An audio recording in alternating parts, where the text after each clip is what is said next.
Thank you very much. Wow. I've never been on a stage like this. Yeah, so thank you again for the invitation and the partnership, by the way. Does it work? I think I have to hold it closer to my mouth. That is working. So thank you again, Jakob, for the partnership and the chance to speak over here. A couple of you have seen that slide yesterday. Guess, now it's really loud. Guess from when that slide is. And the people from yesterday aren't allowed to answer. You all attended the session yesterday. 2004 is right. Exactly. That was Facebook 2004, so a very, very long time ago. And a lot has changed, obviously. We have plenty of tools for journalists now in place. In 2004, you were just able to post like a status update. You were able to connect to friends, and that's it.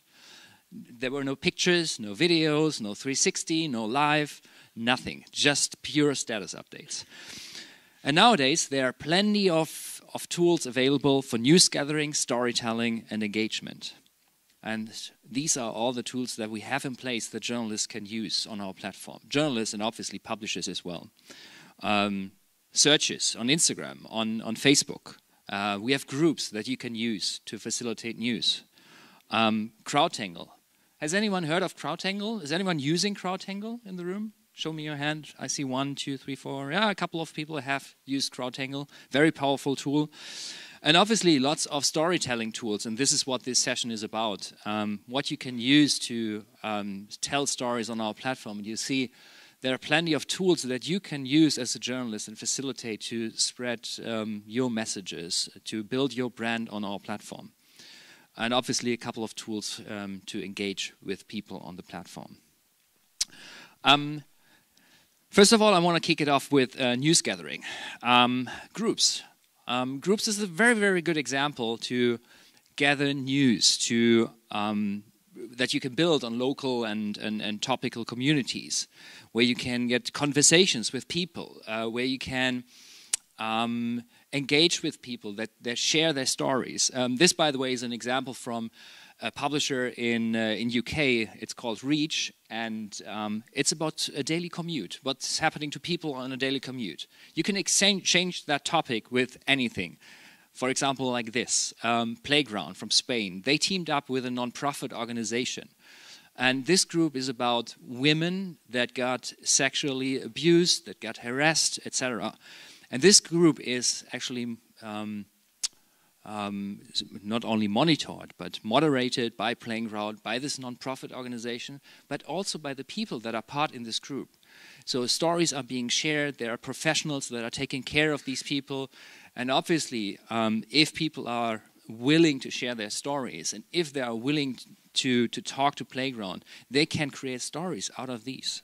So you have... you get resources, you get access to people and can talk to people through groups. And another tool that I just mentioned for news gathering, CrowdTangle. Not everyone gets access to CrowdTangle because it's now limited to publishers, publishing organizations. But even as a journalist, you can facilitate that tool with the Chrome CrowdTangle extension. It's a little plug-in, and whenever you go to any website, let's say you want to go to the New York Times and look up an article, maybe that you, for example, wrote, and you want to see who are the influencers that are sharing that stories, that, I don't know, are ambassadors for my stories. You can reach out to them and, build your brand on these people and, get closer to them and make them, like I said, your ambassadors. Let's go to storytelling, the second pillar. Actually, there are 4 pieces that are very, very important, and you all know that. I mean, you're journalists, I don't have to tell you about that. But articles, videos, lives have to be timely. So when something has happened, share that right away. Be relevant. Be authentic. Don't pretend to be someone else that you aren't really, are. And try to be conversational. Because when we talk about social networks, obviously it's about people. So people want to engage, people want to talk, people want to communicate with each other. It's not just a one way.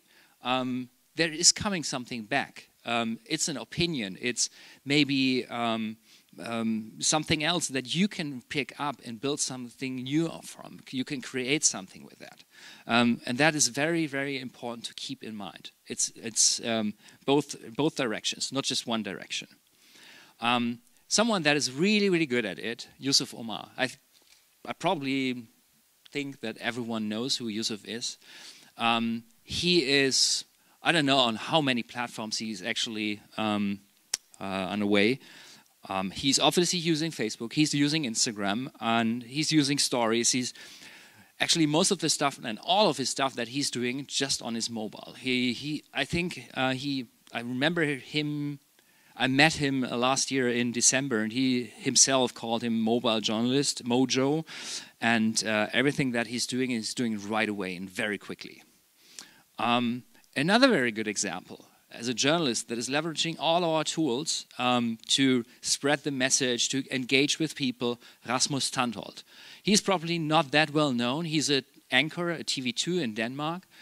And by the time, for example, he was in Syria, he was doing 360s, he was doing lives and videos and sharing that on the platform, just to engage with people, just to make people clear that when he got criticized for hey, the things you're reporting about in Syria, they aren't true.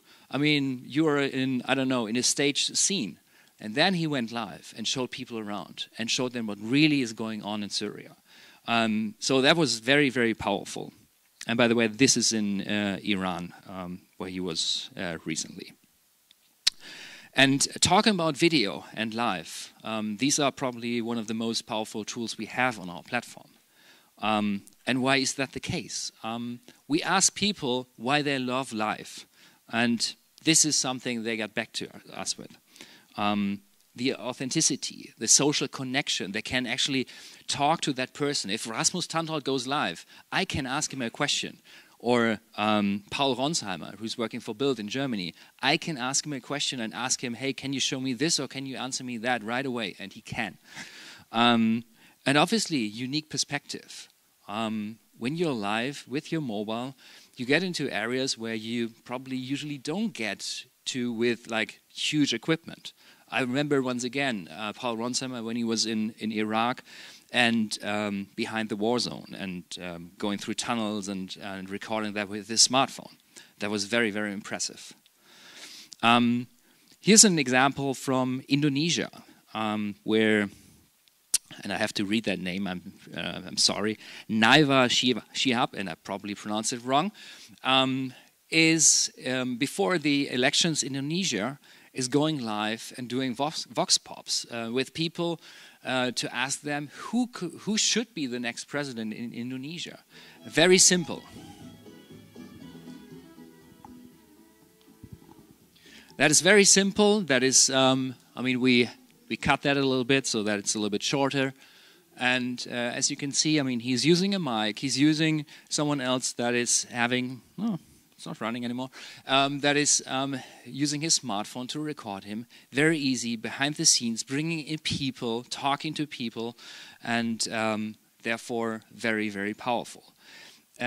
Another example from London, and I have to look up his name because it's not part of this slide. This is Golliston Cooper from Get West London. Probably no one has ever heard of that local newspaper in London. And he went to the Chelsea Bridge in London, where there was a protest after a cyclist died in the streets of London. And look what's happening.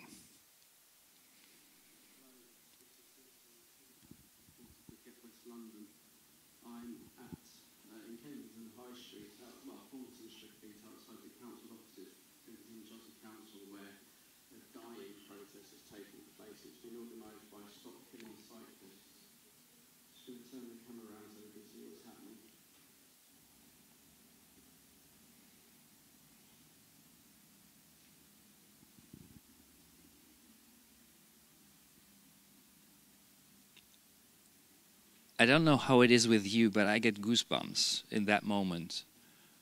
and he managed to do just to be silent, to take people with him, so that they are part of the scene. I feel it's very, very powerful. And that is going on for a while. That is live. You can use it like everywhere with your smartphone. Video is obviously another very powerful tool that our platform offers. And opposed to live, video offers something different. It's very easy to consume, very, very easy to share. And also, with the tools we provide, there's also a lot of emotional connection. This one is from ITV News, and it's about elections in Iran. And yeah, we just take a look at it.